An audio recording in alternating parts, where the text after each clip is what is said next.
Bà nội Bạch Thải Hà dọn dẹp mâm bát, vẫn luôn cảm thấy việc Đào Điềm Điềm đòi làm ruộng chính là sự lăn lộn mù quáng. Bà lầm bầm, ngươi cũng liền không ăn qua đau khổ, mới cảm thấy trồng trọt kiếm tiền, ngươi liền khiêng cái cuốc xuống ruộng mặt trồng trọt phơi nắng đi. Chỉ cần đến lúc đó ngươi không khóc trở về, nói không trồng trọt liền thành. Điềm Điềm không dám nói quá vẹn toàn, chỉ cười gượng, người ta đây không thể bảo đảm, ha ha ha. Bởi vì trong lòng cô cũng không có đáy, rốt cuộc cái hệ thống này có đáng tin hay không. Ngay lập tức, giọng nói của tiểu hoàng tử vang lên đầy tự ái, ký chủ, thỉnh không cần nghi ngờ hệ thống năng lực, cảm ơn. Nó chê bai tư chất cô quá kém, quyết định dạy cô tu luyện chân khí để cải thiện thổ nhưỡng và nâng cao sản lượng. Mắt Điềm Điềm lấp lánh như sao, không phải là tu tiên bên trong chân khí đi, học xong ta có phải hay không có thể ngự kiếm phi hành, đạp đất thành tiên. Tiểu hoàng tử trực tiếp trợn trắng mắt, đừng nghĩ quá nhiều, không có khả năng sự. Nó nhắc nhở cô hiện tại đã là tháng 6, phải mau chóng trồng trọt kẻo không kịp thời vụ. Cô quyết định chiều tối sẽ đi xới đất. Để chuẩn bị, cô uống nửa bình linh thủy, cảm nhận linh khí tràn đầy toàn thân. Ngay lần đầu tiên dẫn khí nhập thể, cô đã thành công. Tuy nhiên, hệ quả của việc tẩy kinh phạt tủy là một mùi hôi thối kinh khủng toát ra từ người cô, y như rớt vào xuống mương. Bị hệ thống ghét bỏ chê xú uế, cô đành phải ba chân bốn cẳng chạy đi tắm rửa. Lúc đang tắm, cô bỗng nghe thấy tiếng bài hát quen thuộc vang lên, ta là Bội Bội heo, đây là đệ đệ giót giờ. Nhìn xuống lầu, cậu em trai Đào Nhạc đang ngồi trên bậc thềm giếng trời, ôm điện thoại xem phim heo Pippa và liên tục bắt chước tiếng lợn kêu hộc hộc, kéo theo cả Tiểu Đường Bảo học theo.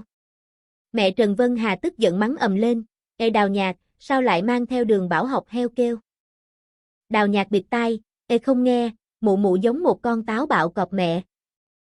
Thế là mẹ lại quay sang mắng lây cả bố, còn dám nói ta cọp mẹ, Đào Lâm Sơn, ông tự đi mà quản con ông đi.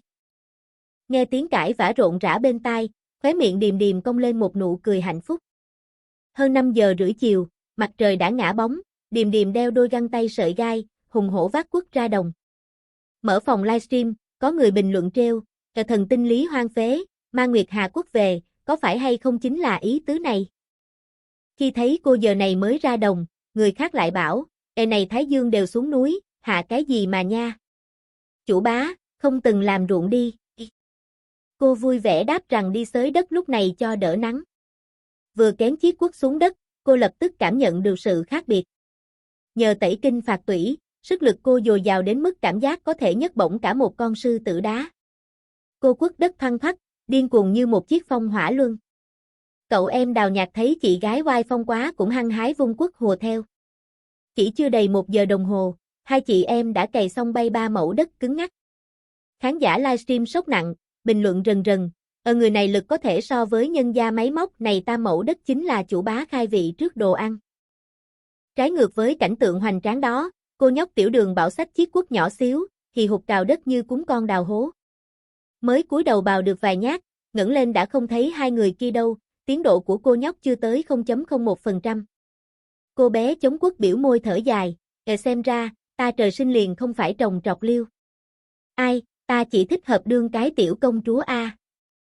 Ông nội Đào thúc Bạch cưỡi chiếc xe máy của xịt khói đen kẻo kẹt chạy từ trên núi xuống. Thấy 3 mẫu đất đã lật xong, ông kinh ngạc trố mắt, này cùng A Nhạc như thế nào tốc độ nhanh như vậy? Ta còn nghĩ xuống dưới giúp ngươi đâu. Điềm Điềm cười gãi đầu lau mồ hôi, nhân tiện nhờ ông chở ra thị trấn mua hạt giống luôn. Cô dặn Đào Nhạc dẫn Đường Bảo về trước và không quên hứa sẽ mua kem vượng vụn băng băng đãi em trai. Cô nhảy tót lên yên sau chiếc xe máy gian lăng cũ kỹ. Chiếc yên phơi nắng cả ngày nóng như hòn than nướng khiến cô nhe răng nhếch mép la oai oái, "Vì ông nội, này ghế sau cũng quá năng đi." Ông nội đổ thừa do mẹ cô đi về vứt xe ngoài nắng.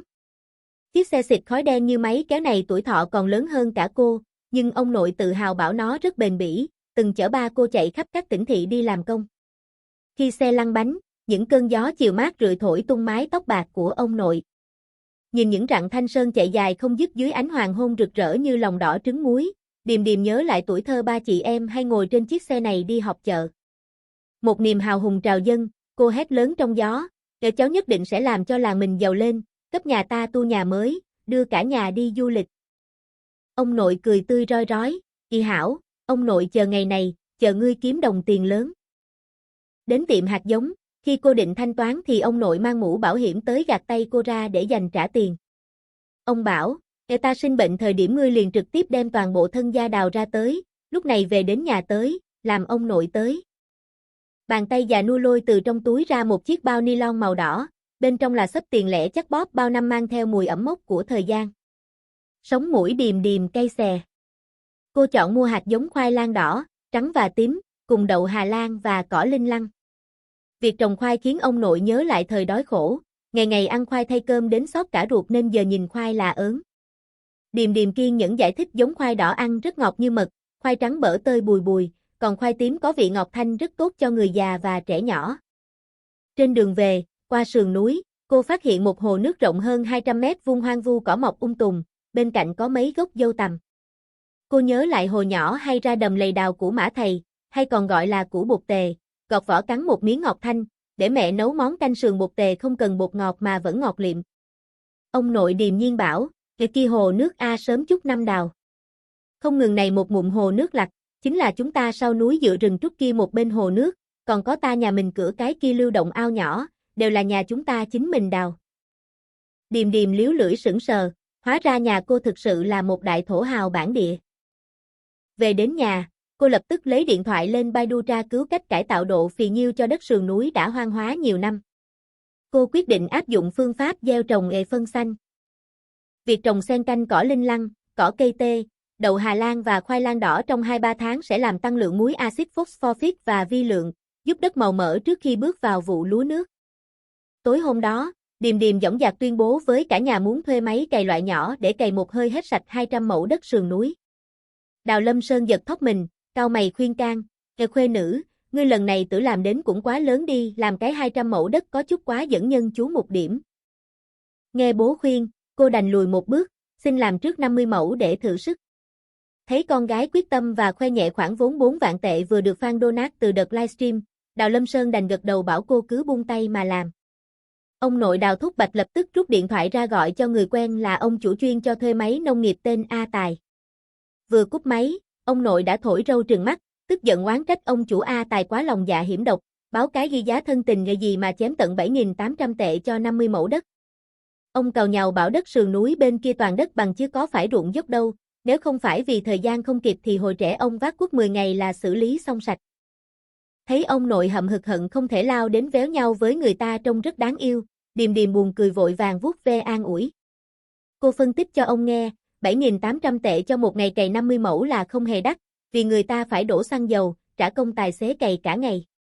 Hơn nữa, mảnh đất giữa sườn núi đã hoang phế nhiều năm, cỏ dại mọc cao lúc đầu người, máy móc không thể cày trực tiếp mà phải đánh nát cỏ dại trước rồi mới lật được đất lên. Lúc đầu cô còn tưởng phải tốn tới 2-3 vạn tệ cơ. Bà nội ở bên cạnh cũng hùa vào bên vực, bảo nhà ông A Tài có dàn 50 đài máy nông cày, lúc xuống đồng xe chạy loảng xoảng một ngày là xong sạch, chứ sức ông nội làm sao mà đọ nổi. Nghe hai bà cháu phân tích hợp tình hợp lý, ông nội Đào Thúc Bạch gật gù công nhận là dùng máy móc thì đỡ tốn thời gian và công sức hơn hẳn. Nhưng dã tâm của nữ cử nhân chưa dừng lại ở đó. Cô tiếp tục chạy ra lôi kéo bà nội Bạch Thải Hà, xin nuôi thêm lợn ở rừng trúc để tận dụng mớ dây khoai lang cho đỡ lãng phí. Cô nàng hứa hẹn đến Tết sẽ có thịt lợn nhà ăn, còn dư thì đem bán kiếm 7-8 ngàn tệ một con. Bà nội nhăn nhó phản đối kịch liệt, bảo cô đúng là sinh viên 10 ngón tay không dính nước mùa xuân. Bà liệt kê một tràng nỗi khổ, nuôi lợn phải dậy từ lúc trời chưa sáng để nấu cám cực khổ, nồi to bếp hầm phải rửa sạch sẽ kẻo lợn ăn bị bệnh, lợn đói thì kêu ngao ngao, cáu lên còn nhảy cả ra khỏi chuồng bắt mệt nghỉ. Đúng lúc Điềm Điềm đang bí từ, Đào Nhạc miệng đang cắn que kem liền lững thững đi vào. Cậu vỗ ngực xung phong, "Chị A Nhạc sẽ, A Nhạc giúp A tỷ nấu cơm heo, uy heo heo." Bà nội vỗ đùi cười mắng, Ngươi, ta đại tôn tử Nga, ngươi nơi nào sẽ nấu cơm heo lặt." Đào Nhạc không chịu thua, chạy tới ôm lấy cánh tay bà nội lắc lư làm nũng, "Ê bà nội, chúng ta liền nhiều dưỡng mấy chỉ tiểu trư trư sao thở hổn hển." Vừa lắc cậu vừa chung mũi làm tiếng lợn kêu ét ét. Bị đứa cháu đích tôn cao 1m8 lay động đến ván cả đầu, bà nội đành xua tay đầu hàng, "Chị hảo, chúng ta dưỡng a, nhiều dưỡng mấy đầu. Ngoan tôn tử, ngươi nhưng trước đừng diêu, ta này đầu đều phải hôn mê." Cuối cùng, cả cả nhà chốt sẽ dùng hàng rào sắt quay rừng trúc để nuôi lợn đen bản địa. Lợn đen sống trên núi sức đề kháng tốt, chạy nhảy nhiều nên thịt khép chặt và thơm ngon hơn hẳn giống lợn trắng lai.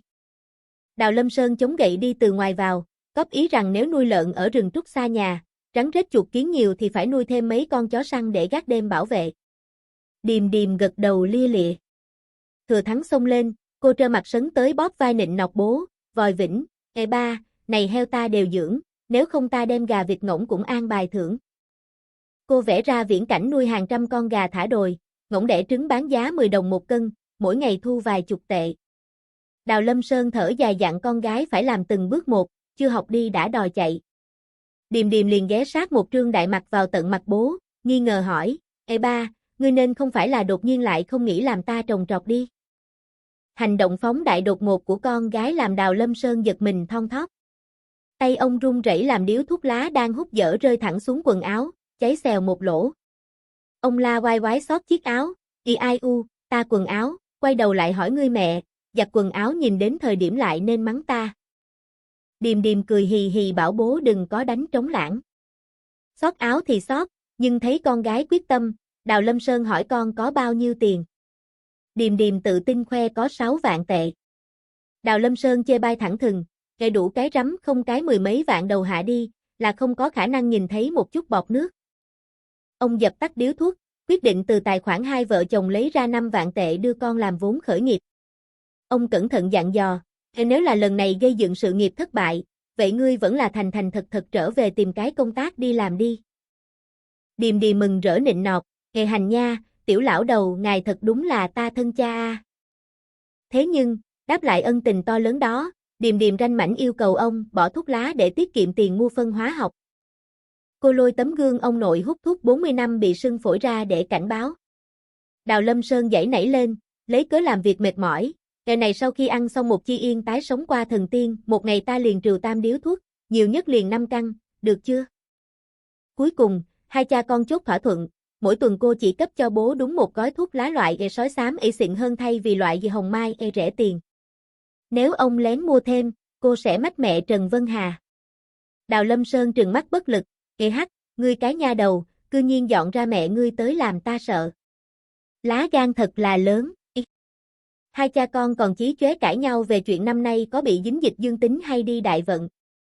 Dưới mái nhà nhỏ, tiếng cười mắng vang lên rộn rã, chính thức mở màn cho công cuộc làm giàu vĩ đại của nhà họ Đào. Về quê được 1-2 ngày, Đào Lâm Sơn liền nhắc nhở con gái, "Ngươi lúc này tới cũng có 1-2 ngày, còn chưa có đi ngươi thái nải nải thăm hỏi một chút đi." Đào Điềm Điềm gật đầu, lúc này tới vội vàng, 2 ngày này chỉ lo dọn dẹp một chút, còn chưa có đi đâu. Hai cha con quyết định gọi cả Đào Nhạc cùng đi. Đào Nhạc nghe được đi thái nải nải nơi đó, trực tiếp liền chạy ở hai người phía trước. Hắn biết rõ chỉ cần sang đó, thái nải nải liền sẽ cho hắn ăn đồ ăn vặt. Nhưng Đào Nhạc ngốc nghếch không biết người già có độn hóa thói quen, đồ cất kỹ quá lấy ra đều đã quá thời hạn, toàn là hàng Tết từ 1-2 năm trước. Nàng thái nải nải là trong thôn sinh con cái nhiều nhất người. Thái Gia Gia sớm liền qua đời ở thời điểm hắn 40 hơn tuổi vì ra ngoài ý muốn, chỉ để lại thái nải nải một người mang theo 8 hài tử. Trên vách tường nhà, đến nay liền treo thái nải nải cùng Thái Gia Gia lão ảnh chụp. Lão Thái Thái năm nay là 99 tuổi tuổi hạt, sang năm chính là 100 tuổi. Cụ bà thân thể còn thực ngạnh lãng, chân cẳng nhanh nhẹn, đầu óc thanh tĩnh, chỉ là đôi mắt xem đồ vật không phải phi thường rõ ràng. Thái nải nải hiện ở tại lão Lục trong nhà mặt, ngày thường liền phơi phơi nắng, nghe một chút radio. Lục Gia Gia là huynh đệ bên trong tính tình tốt nhất người, tức phụ nhi của ông nghe nói vẫn là địa chủ gia nữ nhi, hai vợ chồng chăm sóc mẹ già rất chu đáo. Ba người dạo bước trên con đường làng lát phiến đá xanh bình thản, tiến vào cổng lớn màu đỏ thắm của nhà Lục Gia Gia, trong viện ngào ngạt mùi hoa quế từ cây hoa quế già do Lục Gia Gia gieo từ thời trẻ. Ở đại sảnh bên cạnh, nằm một con cả người đều là hắc mao đại chó đen cùng một đám mới sinh ra không lâu tiểu hắc cẩu. Vừa thấy người lạ, đại chó đen bỗng nhiên mở mắt lộ sát khí, nhưng khi đối thượng Đào Lâm Sơn, nó ngoan ngoãn đem đầu lại ghé vào trên mặt đất tiếp theo tu dưỡng sinh lợi. Vài con chó con gan dạ còn trực tiếp cắn thượng bọn họ ống quần như cào ngứa. Đào Nhạc vừa vào cửa liền hướng phòng sau đi, không bao lâu ôm ra một con đại bạch thỏ. Đào Nhạc trong lòng ngực mặt đại bạch thỏ liền cùng tivi thượng thỏ bát ca giống nhau cao, kia thân mình đứng lên đánh giá đến có 1 mét cao. cậu hớn hở, A tỷ, ta cho ngươi giới thiệu một chút ta tân đồng bạn, nó kêu Đại Bạch. Đại Bạch, ngươi mau cùng A tỷ chào hỏi một cái.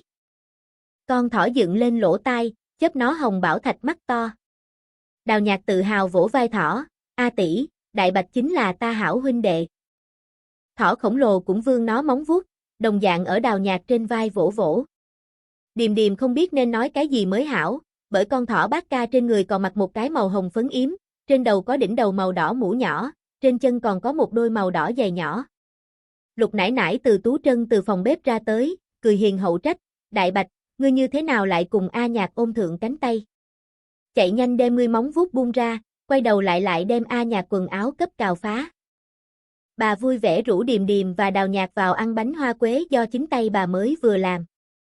Lục nải nải bảo lão thái thái mấy ngày nay hạ vây lợi hại, lúc này ở trên lầu ngủ đâu. Điềm Điềm vừa bước lên lầu, người già dắt nhẹ liền nghe được thanh âm, mang đôi giày vải đen lạch cạch đi ra. Lão thái thái hai mắt vẫn đục, nhìn Đào Điềm Điềm có chút mơ hồ, người này lão lạp, đôi mắt không quá được rồi, này xem người đều là trùng điệp, bất quá xem ngươi không ốm liền hảo. Mấy năm nay ở bên ngoài, vất vả lạp, Điềm Điềm. Sống mũi Điềm Điềm cay cay, cô thầm hỏi hệ thống, ta có thể dùng chân khí trợ giúp Thái nải nải cải thiện thị giác sao? Nhận được cái gật đầu của hệ thống, cô ân cần nói, Thái nải nải, ngươi có thể đem đôi mắt nhắm lại sao? Điềm Điềm tưởng sờ sờ đôi mắt của ngươi. Giọng nói còn chưa nói xong, tay cô liền bao phủ đi lên. Lão thái thái cảm thấy đôi mắt băng băng lương lương, thật thoải mái, xua tan đi ngứa ý bấy lâu. Giây tiếp theo, lão thái thái mở mắt, tầm mắt dần dần rõ ràng lên. Bà kinh ngạc xoa xoa dụi mắt, ai, ta đôi mắt này, như thế nào đột nhiên xem như vậy rõ ràng. Nhìn đến trước mắt trổ mã trắng nõn thủy linh Đào Điềm Điềm, cùng với rắn chắc cường tráng Đào Nhạc, lão thái thái trong mắt chỉ còn lại có cười. Sáng mắt, Thái nải nải hào hứng gọi hai chị em vào phòng, lôi ra hai đại cái rương đồ ăn vặt, sữa bò, dầu cá do các thúc công mua biếu. Điềm Điềm vội ngồi xổm xuống phiên tủ, đem trong đó quá thời hạn thực phẩm chức năng thực phẩm đều chọn ra tới một bao tải, dặn Đào Nhạc tuyệt đối không được ăn bậy. Thái nải nải lẩm bẩm xót của, lần sau không thể làm cho bọn họ lại mua, đều ăn không hết, lãng phí. Lúc này, lão thái thái trực tiếp từ đáy giường hạ lấy ra một cái bị đè dẹp lép màu đỏ bao ni lông. Bà nhét tiền vào tay Điềm Điềm, Điềm Điềm, nữ hài tử ở bên ngoài không dễ dàng, Thái nải nải đỉnh đầu thượng tiền không nhiều lắm, này đó ngươi cầm. Điềm Điềm vội rụt tay từ chối, không được, Thái nải nải ta như thế nào có thể bắt ngươi tiền. Nhưng bà cụ kiên quyết ấn chặt, cầm. Này tiền ở ta trên tay chính là một đống phế giấy, nhưng ở ngươi trên tay, liền không giống nhau. Cầm đi, chờ về sau ngươi có tiền đồ, nhiều cho ta một phần thiêu một ít tiền giấy, Thái nải nải liền thấy đủ. Điềm Điềm rưng rưng hứa sẽ ở quê làm ruộng và chúc bà cụ sống thọ đến 300 tuổi. Trước khi về, Điềm Điềm thấy con thỏ bát ca và đại chó đen do mấy đường ca trên phố bận công tác gửi về, liền nảy ý định, Thái nải nải, ta nếu là tưởng nuôi lớn chó đen cùng kia chỉ đại con thỏ, được chưa? Nhà ta rừng trúc tính toán kiến chuồng heo muốn dưỡng thượng mấy chỉ cẩu. Lão thái thái sảng khoái cho luôn, muốn ngươi liền mang về đi, dù sao gác ở nhà của chúng ta cũng không có tác dụng gì. Nga, giúp đỡ ăn cơm thừa. Trên đường về, Đào Nhạc cùng Đại Bạch tung tăng nhảy nhót, một bên sướng, một bên học Đại Bạch nhảy, Đại Bạch thỏ, Bạch lại Bạch, hai chỉ lỗ tai dựng thẳng lên tới, nhảy nhót nhiều đáng yêu. Đào Lâm Sơn đi bên cạnh đành bất lực lắc đầu cười. Hôm sau sáng sớm, đương đệ nhất lũ ánh mặt trời tản mát chiếu xạ tiến vào thời điểm, Đào Điềm Điềm đã bị chiếc điện thoại đồng hồ báo thức đánh thức, "Ê lười heo, rời giường, lười heo, mau rời giường, lười heo, lại không dậy nổi giường bị muộn rồi." Ấn rớt chuông báo ồn ào, Đào Điềm Điềm ngái ngủ từ trên giường ngồi dậy. Sáng sớm không khí lạnh lẽo, xuyên thấu qua da thịt, làm nàng tức khắc liền thanh tĩnh lại đây.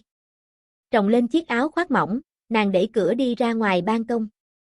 Nghênh diện chính là một trận thanh phong mát rượi, thâm hô một hơi, trong không khí khí thể phá lệ tươi mát. Buổi sáng 5 giờ rưỡi, nơi xa là chạy dài không dứt núi lớn trập trùng. Thái dương còn chưa hoàn toàn ra tới, mây mù trắng xóa lượn lờ ôm lấy cả tòa đỉnh núi. Chân trời dần hé lộ một mạc kim hoàng sắc ánh sáng từ phía đông chiết xạ lại đây, nửa không trung bao phủ nhàn nhạt kim quang tuyệt đẹp. Trải qua ánh sáng vượng nhiễm, không trung hiện trời xanh không mây, cái loại cảm giác này liền như đăng cao mà nhìn xa, đứng ở ngọn núi phía trên xem mặt trời mọc. Đào Điềm Điềm đứng ở lầu 2 trên ban công tĩnh lặng nhìn ngắm, từ chân núi liền bốc lên khởi một trận màu trắng sương khói, dần dần bao phủ toàn bộ thôn. Nông thôn sáng sớm, bởi vì lưng dựa Đại Thanh Sơn, cho nên nhiệt độ không khí sẽ tương đối thấp. Màu trắng sương khói trung mang theo dày đặc hơi ẩm, theo sương mù bò thăng, trong không khí tiểu giọt nước sẽ bị hóa lỏng thành giọt sương, đọng trên cành lá.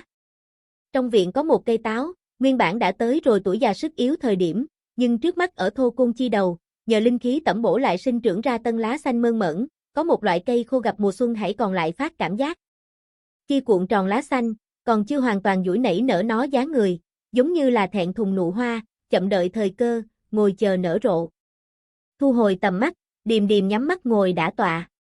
Đem quanh thân linh khí chậm rãi vận chuyển đủ 3 cái chu vòng trong cơ thể, sau đó cẩn thận thả ra đi vào không gian. Trải qua một vòng chuyển động, linh khí trở nên càng thêm nồng đậm bàn bạc. Này đến ít với nàng đêm qua đã đem bộ phận linh khí thả đi ra ngoài. Hệ thống từng nói, núi rừng có linh, nếu đem trong cơ thể linh khí thả ra đi, ban đêm sẽ bị núi rừng trung thực vật hấp thu, ở ngày hôm sau sáng sớm, ngươi có thể từ trong không khí được đến càng nhiều linh khí tinh khiết. Ở tẩm bổ núi rừng trong quá trình, núi rừng cũng ở hào phóng hồi quỹ đâu. Như vậy ổn kiếm không bồi mua bán, cớ sao mà không làm đâu. Từ bừng bừng sinh cơ núi rừng trung tướng linh khí thu trở về, phòng trong ngoài phòng tức khắc linh khí 10 phần. Đột nhiên, bên tai truyền đến một trận sột sột soạt soạt thanh âm trên mái ngói. Không biết từ khi nào, mấy chỉ tro đen cái đuôi sóc ngoan ngoãn đứng ở nàng bên người, ngẩng đầu, nhìn nàng, 10 mấy đôi mắt ở không trung giao hội. Nhìn trước mắt bầy sóc đáng yêu, Đào Điềm Điềm mỉm cười vươn một ngón tay, đối phương chú sóc đầu đàn cũng rụt rè vươn một ngón tay nhỏ xíu đụng vào thượng. Một loại dị dạng cảm giác mát mẻ xẹt qua, chú sóc tức khắc liền nhắm hai mắt lại hưởng thụ, ôm chặt Đào Điềm Điềm tay không bỏ. Sự thanh khiết của linh khí tỏa ra từ Đào gia ngoài cửa, còn hấp dẫn không ít tiểu động vật dạng dĩ tiến đến, có thỏ hoang, gà rừng, còn có không ít điểu hót líu lo. Xuống lầu, Đào Điềm Điềm đi phòng bếp làm một nồi to ủ bột bánh bao với rau hẹ trứng gà. Một nồi thanh cháo, một chồng im củ cải, một đại bồn rau hẹ trứng gà bánh bao thượng bàn. Đào Nhạc ngửi được mùi hương, xoa đôi mắt trong phòng mặt ra tới, "Ị a tỷ, buổi sáng tốt lành a." Đào Nhạc ăn mặc một thân ấn tiểu cẩu áo ngủ, tóc nhếch lên, vẻ mặt ngoan ngoãn cực kỳ giống dịu ngoan tiểu cẩu. Đào gia người lục tục đi lên bàn ăn, hòa thuận vui vẻ. Đào Thúc Bạch vui vẻ gấp bánh bao, "GHU, cơm sáng còn làm tốt, ta cháu gái trở về chính là không giống nhau, còn có bánh bao ăn." Ông dặn dò thêm, "Thì hôm nay buổi sáng cày ruộng công nhân liền sẽ mang theo cày ruộng cơ tới, giữa trưa muốn ở nhà chúng ta lưu cơm, đến nhiều nấu một ít. Hẳn là 10 cái 8 cái tả hữu đi, cũng không cần quá phong phú, quản no liền thành." Một bữa cơm ăn xong, bên ngoài đất bằng liền vang lên máy kéo rầm rầm thanh âm. Vừa ra khỏi cửa, liền thấy một chiếc cả người đều lộ ra củ cùng phá thác máy kéo, ngừng ở nhà bọn họ cửa. Xe kéo bên trong lớn lớn bé bé cày ruộng cơ, phía trên phóng cày ruộng cơ còn chơi nổi lên rút gỗ. Mặt sau đi theo một chiếc màu đỏ xe ba bánh chở một đám đại gia mang chống nắng mũ. Cầm đầu Mã đại gia rút thuốc mời Đào gia gia, nhưng ông xua tay, không trừ lạp, năm trước liền giới. Liền ở giữa sườn núi hồ nước nơi đó, ta mang các ngươi đi. Bên này Đào mẫu mang theo Đào Điềm Điềm bắt đầu xử lý hạt giống. Đào Nhạc lanh chanh giải thích phải bọc mầm khoai bằng phân cho để phòng mối ăn, khiến Điềm Điềm xấu hổ vì mình không biết. Đào mẫu dạy cô bỏ hạt đậu Hà Lan vào bao cát, trên mặt đất lặp lại quay cuồng cọ sát chúng nó để làm hạt giống sát ngoài ma mỏng tới, đánh vỡ hạt giống ngủ đông biện pháp, giúp phôi phát dục hoàn thiện. Xong xuôi thì đem phao trước nửa ngày tả hữu trong nước. Ngoài sườn núi, 7-8 đài cày ruộng cơ đang ở ầm vang. Trong thôn không ít già trẻ đàn ông chạy ra xem náo nhiệt, chắp tay sau lưng nói móc Đào a gia, "Ị ai u, ta nói lão Đào a, ngươi này tuổi cũng không nhỏ, chúng ta tuổi trẻ thời điểm còn không có làm đủ sao? Hiện tại này già rồi, quay đầu lại đừng cho mệt ngã xuống." Nhưng Đào a gia đứng ở trong đất mặt quay đầu lại, kêu hãnh thét to một tiếng, còn có thể làm, lại là 1-2 năm. Ông không nghĩ làm già rồi làm hài tử dưỡng, ông muốn sống có lực nhi một ít, làm chỗ dựa vững chắc cho cháu gái lập nghiệp.